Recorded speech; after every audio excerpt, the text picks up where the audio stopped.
Hey guys, Spirit of the Law here. In this video, we're going to be looking at a Battle for Greece DLC civilization, the Achaemenids. The DLC of course comes out later this week on November 14th, with this civ representing the Persians, though long before AoE2's time period. As you might expect from that, there are some familiar echoes of the AoE2 Persians throughout the tech tree, but in terms of civ bonuses, takes things in a very different direction. This is actually the first civ you play in the campaign, battling the Athenians, and we'll go through them to either help you hit the ground running, or even if you aren't getting the DLC on account of its campaign and unranked focus, we'll still be checking out what interesting ideas the devs are toying with. To start off with their team bonus, Achaemenids and their allies build their houses in half the usual time. In addition to just saving up to 7 minutes of villager work, which is certainly not trivial, the fun thing about this that comes to mind for me is actually panic house walling. Essentially, by being built in half the time and ending with the same HP, that effectively means the HP on houses grows twice as fast during construction, making it very difficult for enemies to break through if you're trying to plug a gap. Other than that, they repair houses at the usual speed, and this is just a small economic and convenience bonus, especially if you get housed.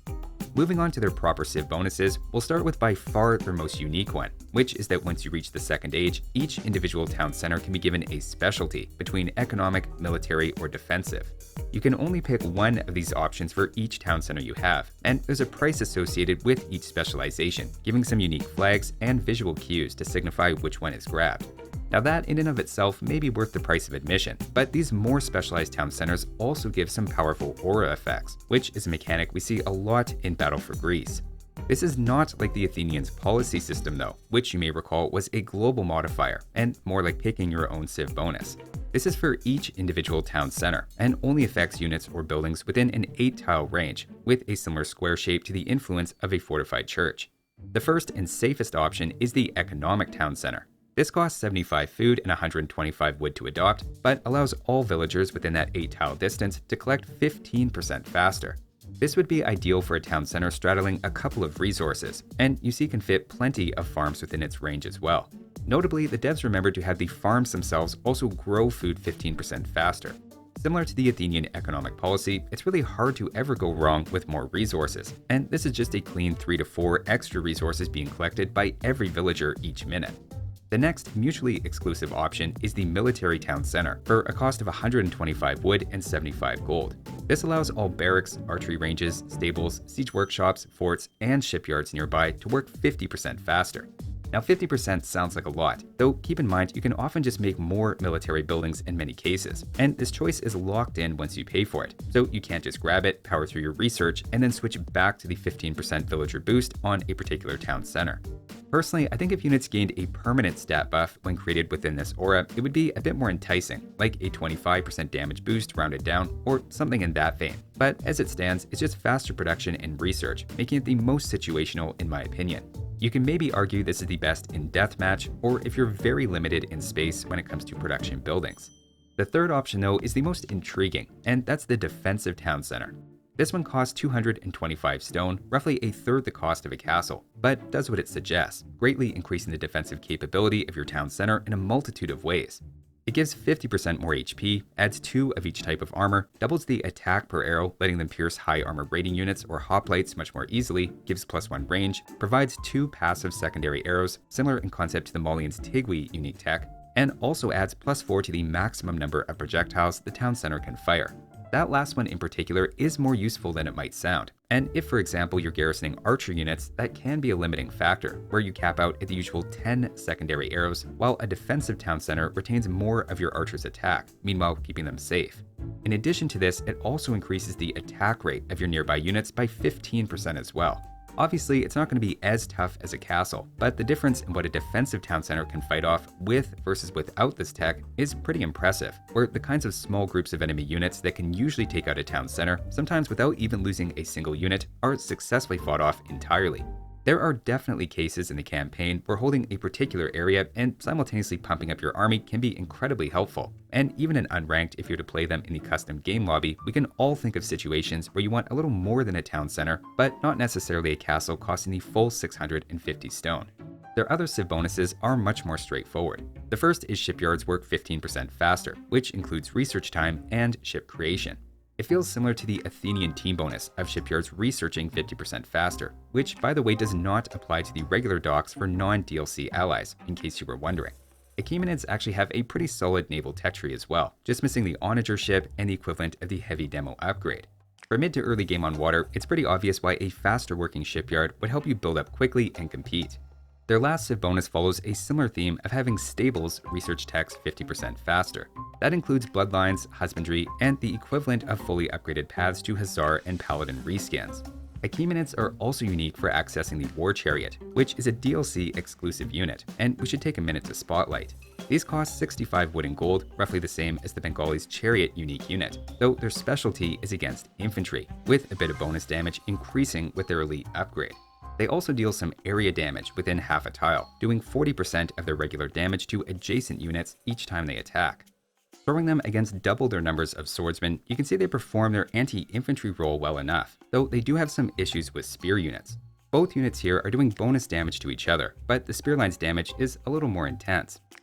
So that's the Achaemenids bonuses, with by far the most important to think about being the town center specializations depending on what you need out of each one. Next, let's take a look at your unique unit, the Immortal. The name at first may appear a little misleading, and if anything, it seems more on the cheap and disposable side of the spectrum, though as we'll see, they become pretty impressive in the late game. Their most unique characteristic is they can switch between ranged and melee mode, with the trade-off that you drop your base damage in half by going ranged. Other than that, it's a fairly cheap infantry unit with good speed and decent pierce armor. I should note, despite looking like a spear unit at a glance, it isn't technically treated that way, with zero anti-cavalry specialty, and instead takes both anti-archer and anti-infantry bonuses, regardless of which mode you're in, which is something we've seen before with the Bengalis' Wrath, taking both anti-archer and anti-cavalry bonuses in either mode. In both cases, skirmishers are something to watch out for in particular. These are then upgraded by infantry armor, maxing out at +2/+2 as they miss the final tech, but their attack upgrades are otherwise pretty much what you'd expect. Note that Squires affects both the melee and range mode speed, and Thumbring affects the attack rate and accuracy of the range mode as well. Now, despite a relatively long list of upgrades and variety of bonus damage it takes, it can be a solid backbone unit for your army thanks to its special ability. In melee, for example, 30 of them against an equal number of swordsmen have a slight advantage. So far so good, but if we instead swap out 10 of the 30 into ranged mode, suddenly you do much better. And I get the sense this is really how they're intended to be used, with the ability to readjust your balance of ranged versus melee in between fights. We can actually make them even better though by selecting the right unique techs, and let's take a look at those next.